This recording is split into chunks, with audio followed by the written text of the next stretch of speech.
Mollarga kunjarani ko'p beradigan bo'lsam, ichi o'tib ketyapti. Kam beradigan bo'lsam, semirmayapti. Bilarmidingiz? Yoz oylarida va qish oylarida ratsionlarda o'zgarish haqida. Assalomu alaykum Sardor O'skan hurmatli tomoshabinlar. Yoz oyida molni o'zi qanday boqish kerak va yem ratsionlari qanday bo'ladi? Kelinglar, ushbu videomiz sizlar uchun manfaatli bo'ladi va albatta ushbu videoga bitta like bosishni unutmaysizlar. Bor ratsionni ochib beramiz, doktor bilan birgalikda, veterinar doktor bilan va yoz oylarida mollarni qanday boqish kerak va qanaqa yemlar berish kerak. Kunjara bersa bo'ladimi o'zi? Barchasini xudo xolasa sizlarga chiroyli qilib obzor qilib beramiz. Va ushbu videoni do'stlaringizga jo'natib qo'yishni unutmang. Kanalimizga esa obuna bo'lishni ham unutmang. Bo'lmasa biz boshladik, qani ketdik. Mol boquvchilar, ushbu video sizlar uchun ayni muddao video. Issiq kunlarda molni qanday boqish kerak va nimalarga ahamiyat qaratish kerak? U yerda aynan birinchi o'rinda yemi turadimi yoki o'zimi yoki joylashuvimi? Barchasini bilish uchun biz veterinar vrach Tohirjon. Assalomu alaykum. Va alaykum assalom. Qalaysiz, charchamayapsizmi?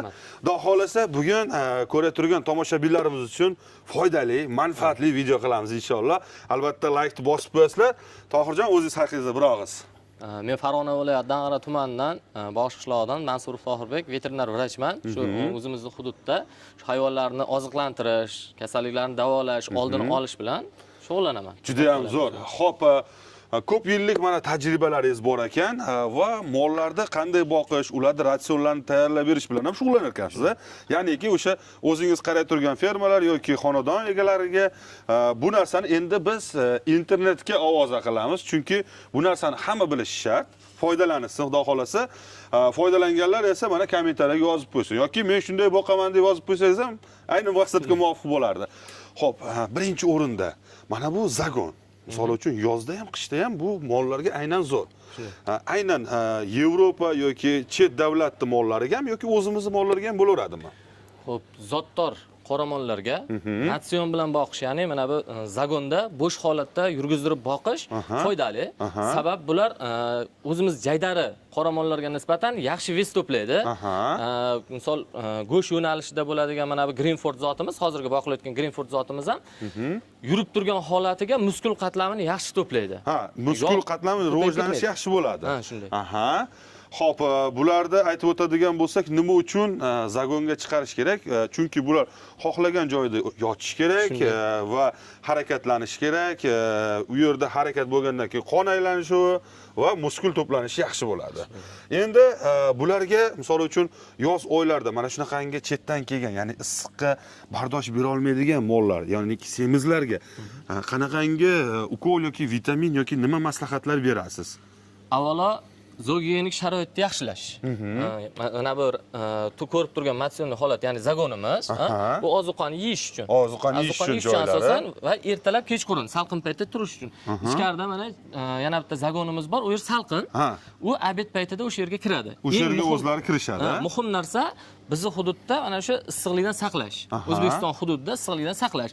Va ikkinchisi qon suruvchi hasharotlarga qarshi, hozirgi yoz oylarida qon suruvchi hasharotlarga qarshi yaxshi kurashish. Tashqi parazitlarga, ya'ni tashqi parazitlarga qarshi yaxshi kurashish. Hayvon dastlab olingan paytda birinchi o'rinda gijjasizlantirish, uning mana bu matsionini to'g'irlash, ratsion holatini to'g'irlash va yuqumli kasalliklardan oldini olish. Juda ham zo'r. Bu albatta endi o'zlaring bilasizlar, qanaqa kasalliklar sizlar tomonidan avj olganini va mollarda birinchi o'rinda ichki tashqi parazitlardan bularni xalos qilib, undan keyin sekin o'zingizning ratsioningizga va joylashuvni albatta daraxtlar bo'lib salqin bo'ladigan bo'lsa, nur ustiga a'lo nur bo'ladi. Endi agar bunaqangi sharoit bo'lmaydigan bo'lsa, albatta mana bunday sun'iy shamollar, ya'niki ventilyatorlarni o'rnatib, siz bularga sharoit qilib berishingiz mumkin bo'ladi. Endi kimdirlarda imkoniyat har xil suv sochadigan, boshqa barchasini qilishadi. Unday qilsangiz ham yana ham balki bo'lar. Shamollatishga olib kelmaydimi u narsa? Suv sepadigan holat qilinsa, mana bu ventilyatorda qo'ymaslik kerak. Qo'ymaslik kerak. Sabab nam teriga shabada, misol insonda ham tez singadi.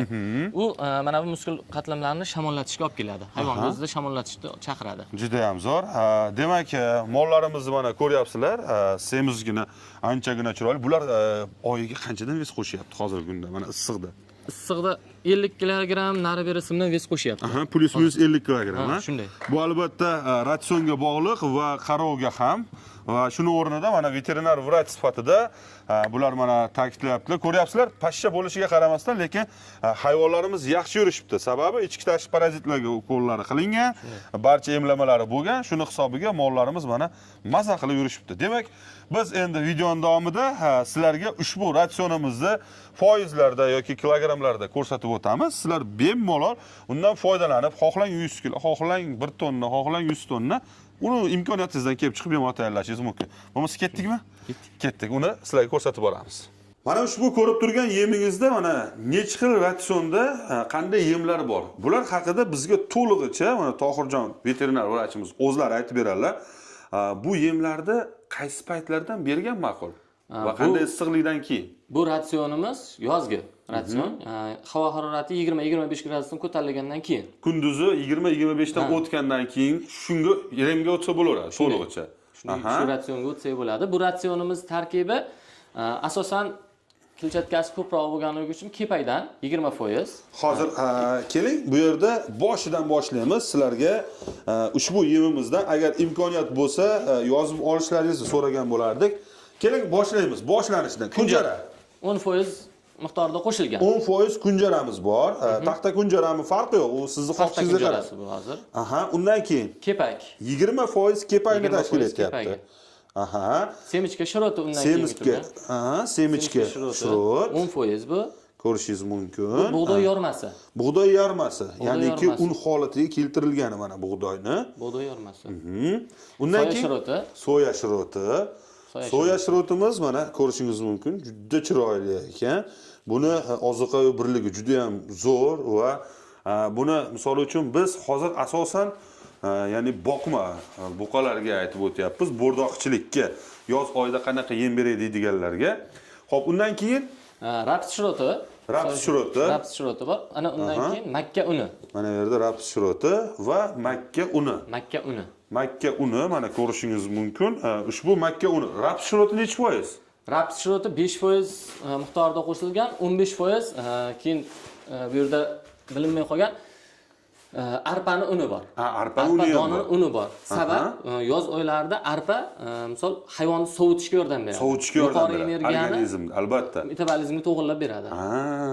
Demak, bu yerda ko'rib o'tadigan bo'lsangiz, o'ta semiz mollarda ham rosa kuchayib ketganda arpa uni sovutishga, ya'niki otlarda ham misol uchun arpa sovutish uchun ishlatiladi. Qo'ylarda ham xuddi shunday. Xo'p, demak, bu yerda общий hisobda biz hozir foizlarda aytdik. Buni endi siz 10 kiloda ham bemalol chiqarishingiz mumkin. Ya'niki 10 kiloda shu 20% deganimizni kepagimizni 2 kilo qo'shasiz, 10% deganimizni 1 kilo qo'shasiz va shu tariqa ushbu ratsionda siz tayyorlab bilib mana shu holatga keltirishingiz mumkin bo'ladi. Yana qo'shimchasi, bularda vitamin, mineral moddalar qo'shilgan. I kalsiy qo'shilgan va tuz, soda qo'shilgan. Tuz va soda. Hop, soda ichkarida hazmga yordam beradi. Tuz esa ishtahasini ochadi va albatta bu tuz miqdori bularda kamroq bo'lganligini hisobiga tuz bular uchun juda ham yaxshi. Misol uchun bilsalaring, kiyiklar, boshqalar tog'lardan kelib uylargacha keladi tuz yalagani. Xuddi o'shanda tuz albatta bo'lishi shart. Oldida bo'lsa-chi, hayvonda. Oldida bo'lsa ham natr xlor, ya'ni yodlangan natr xlor tuzini ozuqaga qo'shish kerak. Demak, bu narsani uni necha grammda? Misol uchun tonnaga 1 kilo. 1% dan qo'shilsa bo'laveradi. 1%. Misol 1 tonna yemga qo'shsa bo'laveradi 1%. 1 tonna yemga 1% bemalol qo'shsangiz bo'lar ekan. Demak, mana ko'ryapsiz, xudo xolasa ushbu yemimiz haqiqiy mana tortga o'xshab qolgan. Bu yerdan kelib siz bemalol mana olib aralashtirib mana qatlamiga bemalol mana yemlarni tayyorlashingiz mumkin. Xo'p, demak ushbu videomiz sizlar uchun manfaatli bo'ldi deb o'ylayman. Yana nimalar qilishimiz kerak, doktor? Mana bu yemimizni ozuqaviy tarkibi juda ham kuchli. Ya'ni organizmda hosil bo'lib turgan kilokaloriya juda ham kuchli. Bu yemda organizmga misol uchun to'g'ri taqsimlanmasa 50% yuqib, bu yemimizni 50% misol tanaga yuqib, qolgani axlat bilan birgalikda chiqib ketishi. Ya'niki bir kunda 10 kilo yeydigan mol 5 kilosini chiqarib yuborishi mumkin. 5 kilo chiqarib yuborishi mumkin. Sabab intoksikatsiya chaqiradi. yaxshi hazmlanmagan ozuqa, intoksikatsiya xalq tilida bo'ladigan zaharlanish chaqiradi. Ko'pchilik boqib turgan boquvdagi hayvonlarga yem berganda o'sha axlatda suyuq o'tib ketishi yoki bo'lmasa qo'lan sahidli axlat kelishi, bular o'sha ozuqaning parchalanishi yoki bakteriyalarning ko'payib ketishi bilan yuzaga keladi. Mana bu ratsionimiz tarkibidagi yemlar organizmga to'liq singishi, hayvonni kasallikka kam chalinishini xohlasa agar Miostage preparatini men o'zim shaxsan barcha ishlayib turgan fermalarimga, xoh sigir bo'lsin, xoh buqachilik bo'lsin, xonadonlarga ham tavsiya qilaman va qo'lli sabab Miostage tabiiy oqsil.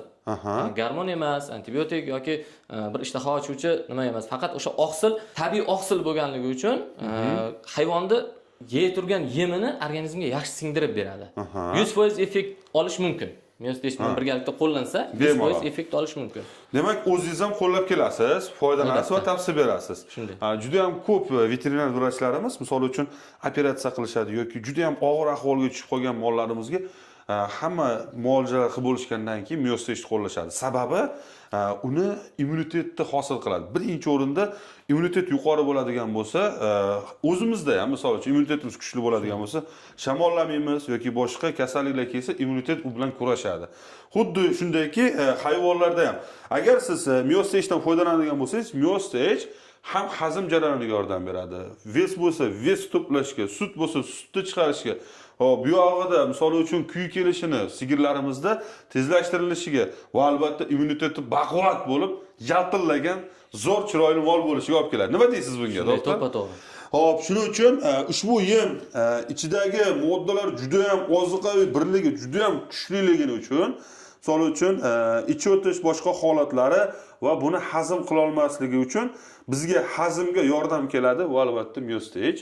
Miostage qiladigan bo'lsangiz, ham bu yemlaringiz xudo xolasa to'lig'icha singdiriladi, organizmga kerakli joylariga yetkazib beriladi va shu tariqa xudo xolasa siz axlatga shuncha pulingizni tikib yuborib, deb axlat qilib olmaysizda, siz mollaringizni o'zida natijani ko'rishingiz mumkin bo'ladi.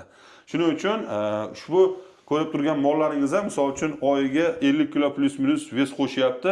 Yoz oyi issiq bo'lishiga qaramasdan siz ham xuddi shu narsadan foydalanib ko'ring. Agar ishonmay turgan bo'lsa, bir dona molingizga, bir dona olib bo'lsa ham, ikkita molingizga shu foydalanib ko'ring. Ana o'shandan keyin albatta kommentariyada o'z fikringizni boshqacha taassurotda bo'lishingiz mumkin bo'ladi.